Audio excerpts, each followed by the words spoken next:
Congressman Kimbo, galing po ako sa Kamara. Hindi ko po kinakailangan si SAS para sabihin na mas matindi ang extraordinary expenses. Kasi sa katunayan po, lahat ng tinatanggap nating pera dyan sa Kamara, wala na pong liquidation. Hindi lang po extraordinary expenses. Magpakatuto kayo dyan. Nung ako po ay kongresista, 2 taon naman ako nakaupo dyan, wala pong liquidation ang mga budget na natatanggap ng mga kongresista. Pinipirmahan lang natin ng certification. Mas matindi pa po ang proseso at ang patakaran dyan sa Kamara. Naging kongresista po ako, pinirmahan ko yung mga certification na yan. Nung bago ako, sa totoo lang po, ang dami nag-a-apply, yung mga dating staff na mga nawala ng kongresista. At ang palagi nilang sinasabi, kailangan nyo kami sa liquidation dahil mahirap ang liquidation. Mula po nung 17th Congress, tinanggal na po yung liquidation. Certification na lang. Yan ang extraordinary expenses ninyo. Confidential and extraordinary expenses. Lahat ng natatanggap ng congressman. Magkano yan? Nung panahon ko po, kasama ang sweldo, 700,000 a month. O, kasama na lahat yan. Supplies, travel. Pero actually, may mga itemized lang yan. Ang katotohanan yan, binibigay ang bumbuo cash. Pipirmahan mo lang ang certification na ginastos mo yan. Wala nang kinakailangan pa. Wala nang liquidation. Nagulat ako kasi nga, nung nandun ako bago, nung mga unang araw ko, awawan namin nagsasabit ng resume, ang palagi nilang sinasabi, sanay kami mag-liquidate.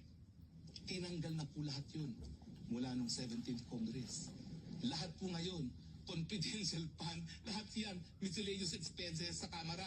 Magpakatotoo kayo dyan dahil ako'y galing dyan, pwede ba? O gusto niyo, isiwalat ko pa kung saan galing ang mga ibang kita ng congressman. Ako naman, di ako nakinabang dyan dahil biskin nakakuha ako ng budget, ninanakaw naman ng mga district congressman, kontrolado ang district engineer. Oh. Pero hindi naman sige, gusto nyo, mag-episode tayo, special episode with Blackboard, kung saan nyo kinukuha ang makakita ninyo. Kung bakit nagpapakamatay kayo maging chairman ng commission ng Committee on Appropriations. Sige, siwalat natin kung magkano ang proyekto ng mga speaker at magkano ang mga kinikita nyo sa kada piso na ginagastos para sa infra. Gusto nyo? Personal knowledge yan. Hindi ako gaya ni SAS na nagtatanong. Karanasan ko. Nakita ko personal. Itigil ang kasinungalingan. Ang katotohanan. Tinatarget nyo si BP Sara dahil siya'y banta sa 2028. No other way of explaining it. Mahiya kayo. Dahil bakit si BP Sara lang ang tinarget nyo? Hindi mga sarili ninyo. Diba? Kung talagang kayo ay nagmamahal sa bayan, kung talaga kayo nais nyo ibigay ang pondo sa West Philippine Sea, yung sarili ninyong mga miscellaneous funds, ibigay nyo para sa West Philippine Sea. Huwag yung sasabihin you are on the right side of history, tatanggalin nyo yung isang opisina lang ng Vice President, pero sa inyo, tatago nyo pa rin. Hypocrisy is that is the right word for you. Right place of history, mahiya ka nga dyan. Wala ka nga dyan liquidation ngayon sa House Pirma laki ng pirma dyan. Certification lang ang kailangan dyan. Tapos, ang gagaling, we are on the right side of history. Anong right side of history? Parang mali ang history, alam mo. Sige kayo. Huwag niyo akong hamunin. Ako nakikisama. Dahil minsan nga ako iyan ang kultura dyan Makisama ka, kaya tahimik ka dyan. Pero huwag kayong magsisinungaling at huwag niyo kayong asahan na mananahinig yung mga taong nakakaalam talaga kung anong patakaran dyan sa House. Magpakatotoo po tayo lahat. Lahat kayo, kinakailangan nyo niyang confidential fund. Bakit? Lahat kayo mga politiko namimigay na kung ano-anong pera kung kani-kanino. Pipilayin nyo lang yung kalaban, kaya tatanggalan ninyo. Pero at least hindi Sara, wala pong aligasyon yan na magarbong buhay. Ang bahay niya sa Maynila, inupahan. Wala na mga aligasyon na meron siya mga magarbong bahay. Wala man lang nagsasabi na kinukurakot niya. Kayo.